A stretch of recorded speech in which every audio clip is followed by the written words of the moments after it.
The 1960s saw the rise of many iconic restaurants, but not all enjoyed lasting success or popularity. As fast food chains gained momentum, some establishments struggled to keep up with shifting tastes and standards. These places became infamous for poor food and subpar service, earning a reputation as some of the worst dining spots during that time. Stay with us until the end to discover why these restaurants failed to meet customer expectations. Let's dive in. Horn and Hardart, a pioneer of the automat dining concept, once captivated diners with its innovative approach. Founded in the early 20th century, it offered a unique experience where customers selected meals from vending machines, merging convenience with novelty. However, by the 1960s, the establishment began to decline. Patrons frequently voiced concerns about stale and uninspired meals, which often sat for long periods in their compartments. As a result, the charm of the automat experience faded, with diners gravitating towards fresher and more flavorful options. Additionally, reports of unsanitary conditions arose, prompting worries about cleanliness in both the dining area and food preparation. The erosion of health standards diminished the brand's reliability.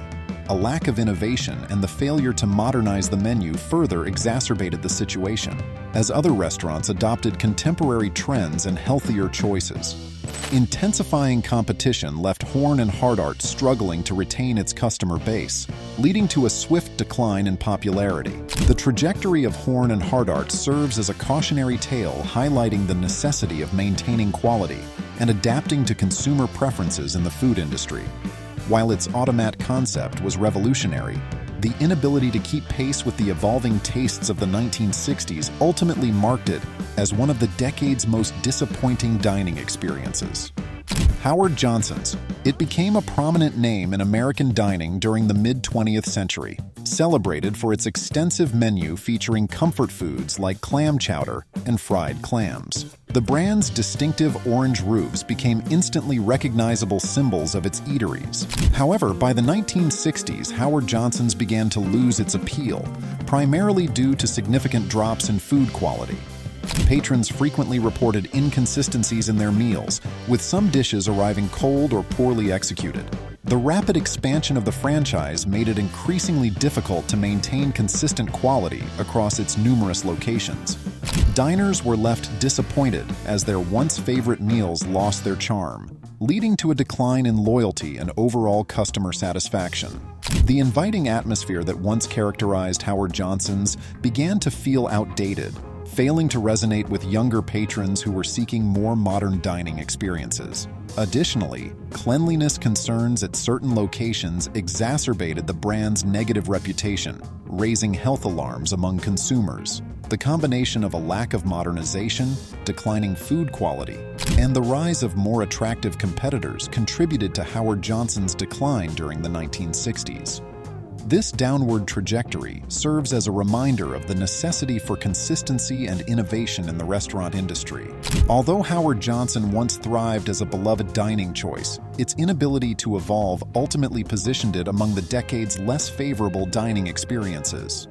Schrafft's. It was a restaurant chain that defined comfort dining during the mid-20th century, known for its inviting atmosphere and varied menu that catered to middle-class families. Famous for its substantial dishes like pot roast and macaroni and cheese, Schrafft's became a favored destination for those in search of casual dining. However, by the 1960s, the establishment began to falter, struggling to keep up with shifting consumer preferences. Patrons noted a lack of excitement on the menu, with minimal innovation or fresh options to entice a younger crowd. The once vibrant appeal of Schrafft's diminished as customers gravitated toward eateries that embraced modern culinary trends and innovative dining experiences. As the ambiance grew stale and the food became less desirable, Schrafft faced challenges in maintaining its customer loyalty. Additionally, increasing competition from more forward-thinking chains made it harder for Schrafft's to stay relevant. Once a significant player in the dining landscape, the chain's failure to evolve with contemporary tastes led to a decline in its popularity. Ultimately, Schrafft had to shutter many of its locations, signifying a poignant end for a once-beloved establishment. The tale of Schrafft serves as a vital lesson in the restaurant industry, illustrating the necessity of continual evolution to meet ever-changing consumer demands. Der Wienerschnitzel. It initially rose to prominence with its emphasis on hot dogs and quick-service meals.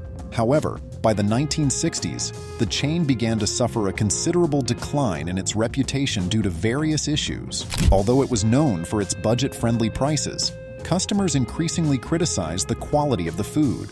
Complaints emerged regarding the greasy and bland nature of the offerings, which failed to align with changing taste preferences. As patrons began to seek out healthier and more diverse menu choices, Der Wienerschnitzel's limited selection became a significant drawback. The absence of creativity in its offerings left many diners feeling unenthused about their meals. Additionally, there were alarming reports regarding hygiene practices at some locations, which only heightened concerns about food safety and sanitation. In a rapidly evolving fast food environment, Der Wienerschnitzel struggled to keep up and attract new clientele. Once a strong player in the market, the chain found itself overshadowed by competitors that offered more enticing and varied menu options. Its failure to evolve in response to consumer preferences ultimately relegated it to one of the most disappointing dining options of the decade. Der Wienerschnitzel's story serves as a poignant reminder of the critical need for quality and innovation in the fast food sector. White Tower hamburgers. It burst onto the fast food scene as a challenger to White Castle, quickly gaining recognition for its small, slider-style sandwiches. However, by the 1960s, the chain experienced a notable decline in both quality and customer loyalty. Diners frequently complained that the burgers had become excessively greasy and no longer boasted the flavor and freshness they had initially enjoyed. As the chain expanded its footprint, inconsistencies in meal preparation across different locations became increasingly problematic. Patrons expressed dissatisfaction with the taste and quality of their food, which seriously damaged the brand's reputation. The emergence of rival fast food chains that prioritized fresher ingredients and enhanced dining experiences further eroded White Tower's customer base. Additionally, sanitation issues plagued some establishments, leading to health inspectors scrutinizing certain locations for poor hygiene practices. As the fast food industry evolved and customer expectations shifted, White Tower hamburgers struggled to keep up, resulting in a significant drop in popularity. The decline of White Tower serves as a cautionary tale, emphasizing the critical importance of upholding food quality and cleanliness standards in the restaurant sector and illustrating how swiftly a brand can lose its standing. Little Tavern. It gained popularity in the 1950s with its memorable tagline and inexpensive sliders, quickly becoming a go-to option for budget-conscious diners. However, by the 1960s, the chain encountered major obstacles that severely damaged its reputation. Customers began expressing their discontent with the food quality. Many reported that the sliders were excessively greasy and often presented on stale buns, leading to widespread dissatisfaction. The lack of variety in the menu further exacerbated the issue, as customers began to seek more diverse culinary options.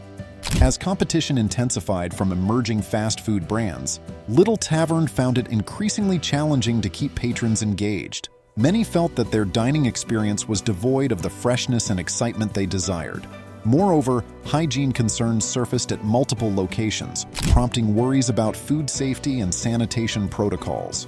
Health inspectors frequently identified violations that highlighted the restaurant's declining standards.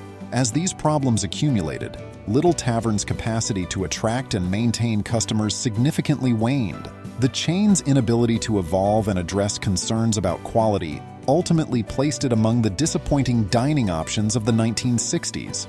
The story of Little Tavern serves as a reminder of the critical importance of quality and cleanliness in a competitive dining market. Chicken Delight. Emerging in the late 1950s, Chicken Delight quickly established itself as a forerunner in the fast food fried chicken industry.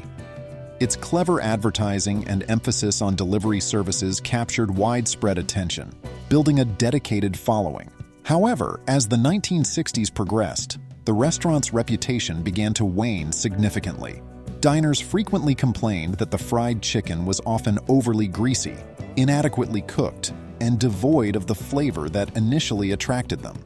The swift expansion of franchises resulted in uneven food preparation, disappointing many customers who had anticipated a consistent standard of excellence.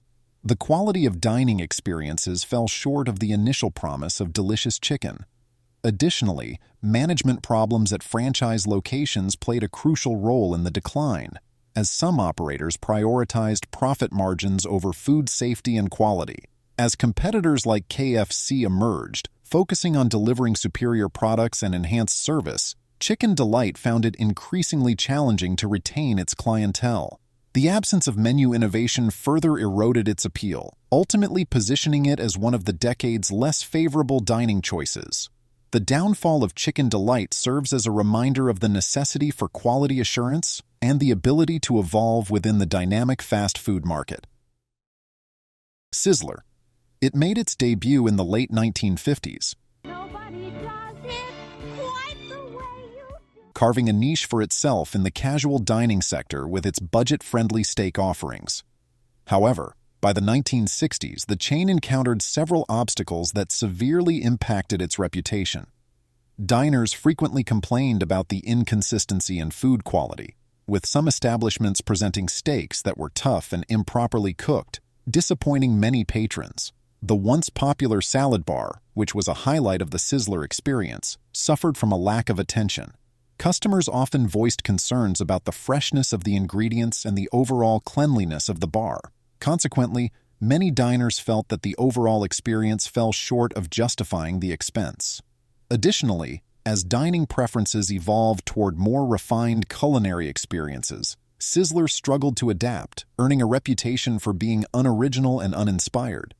The rapid growth of the chain further complicated these challenges, as maintaining a uniform standard of quality and service became increasingly difficult across multiple locations. Customers began to notice inconsistencies in their dining experiences, which led to a decline in brand loyalty.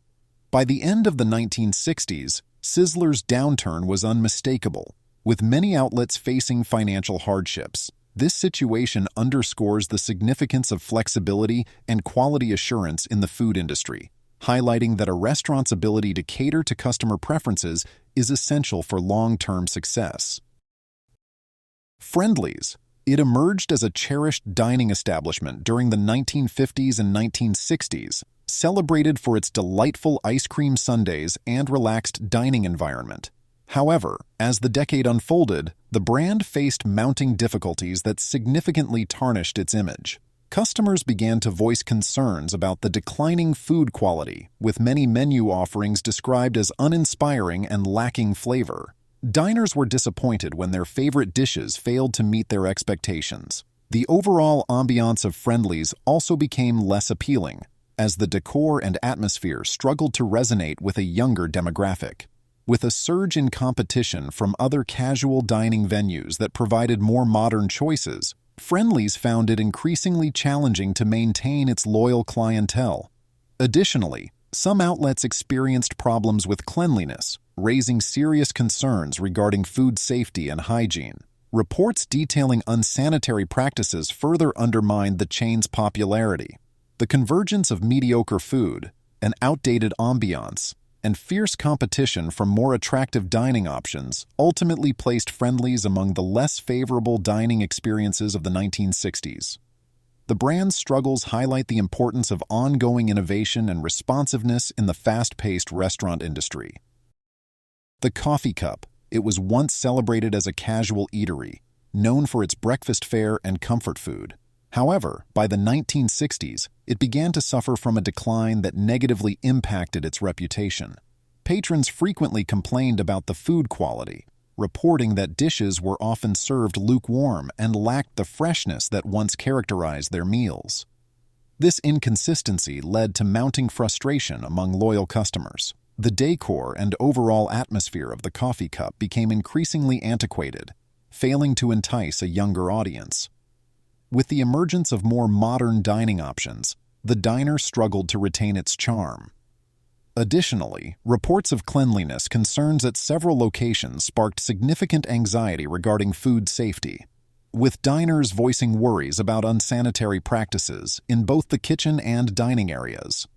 As competition grew from other diners and fast food establishments that offered fresher, more appealing menu selections, the coffee cup's decline became increasingly evident. The combination of diminished food quality, hygiene issues, and an inability to adapt to evolving dining preferences ultimately relegated the coffee cup to the status of a disappointing culinary choice in the 1960s.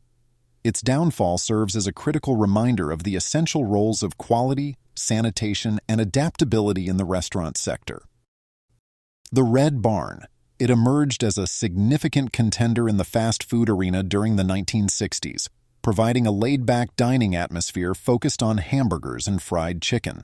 However, despite its early acclaim, the chain began to face difficulties as consumer preferences evolved. Numerous patrons voiced concerns about inconsistent food quality, with many locations serving items that were excessively greasy and lacking in taste. The absence of creativity in the menu further contributed to a perception of stagnation, as diners began to seek more vibrant and varied options. Additionally, sanitation issues at various outlets raised alarming questions regarding food safety and hygiene, intensifying the brand's decline. As competition from rival fast food chains grew fiercer, the Red Barn struggled to maintain its clientele. The rise of healthier choices and competitors that provided fresher, more flavorful dishes made it increasingly difficult for the Red Barn to differentiate itself. Ultimately, the combination of dwindling food quality, sanitation problems, and a failure to evolve with changing consumer tastes led to the Red Barn being regarded as one of the decade's least favorable dining options. Its downfall serves as a valuable lesson on the necessity of upholding standards and responding to market dynamics in the fast food sector. Bob's Big Boy. It rose to fame in the 1950s, renowned for its signature hamburgers and welcoming family atmosphere. However, by the 1960s, the chain encountered substantial difficulties that affected its standing in the fast food industry. Customers increasingly reported a drop in meal quality, with several locations serving burgers that were frequently overcooked and lacked moisture. This inconsistency disappointed diners, as their experiences no longer met their expectations. The menu also became stagnant, failing to introduce new items or flavors that appealed to evolving tastes. As rival casual dining chains adopted fresh culinary innovations, Bob's Big Boy struggled to resonate with patrons seeking more exciting options. Once a lively and appealing dining space, the ambiance of Bob's Big Boy started to feel dated, making it less attractive to younger consumers. Moreover, hygiene concerns emerged at various outlets, raising alarms about food safety and cleanliness. Reports of unsanitary practices further damaged the chain's reputation. As competition grew fiercer, Bob's Big Boy faced increasing challenges in retaining its clientele, leading to its decline in the 1960s. This narrative serves as a poignant reminder of the need for quality assurance, market responsiveness, and a commitment to cleanliness in the ever-evolving restaurant sector. Taco Bell. It burst onto the scene in the early 1960s, quickly establishing itself as a unique player in the fast food arena with its innovative take on Mexican cuisine. Despite its promising start, the brand encountered several obstacles that hindered its growth during this crucial decade. Customers frequently complained about the varying quality of food, with some outlets offering tacos that were overly soggy or devoid of genuine flavors. As Taco Bell expanded its reach, ensuring uniformity and quality across its many franchises became increasingly difficult. Additionally, several locations faced scrutiny due to unsanitary conditions, raising alarming questions about food safety and hygiene that ultimately eroded customer trust. Many patrons felt that their Taco Bell experience fell short of the expectations associated with fast food dining. Furthermore, as rival Mexican-inspired eateries emerged, Taco Bell struggled to maintain its charm and appeal. The brand's inability to innovate and respond to evolving culinary preferences resulted in waning customer interest, relegating it to one of the less desirable dining choices of the era. The early challenges faced by Taco Bell highlight the crucial role of quality, cleanliness, and adaptability in the competitive landscape of the restaurant industry. The narratives surrounding the worst dining establishments of the 1960s remind us of the critical importance of quality and customer satisfaction in the culinary world. As these venues slipped into obscurity, They imparted valuable lessons about the repercussions of neglecting food standards, hygiene, and service. The fast food revolution, while transforming our eating habits, also underscored the necessity for innovation and attentiveness to consumer desires. Today, we benefit from the advancements in the restaurant industry and the higher standards that have arisen from the errors of the past. By reflecting on these cautionary examples, we gain deeper insights into what truly makes a dining experience enjoyable and memorable. Thank you for joining us on this journey through the worst restaurants of the 1960s and the valuable lessons their decline teaches us. These cautionary tales highlight the essential role that quality and service play in our dining experiences. If you've learned something new or have suggestions to share, please leave your thoughts in the comments. Don't forget to subscribe to our channel for more updates in the future. Thanks for being with us.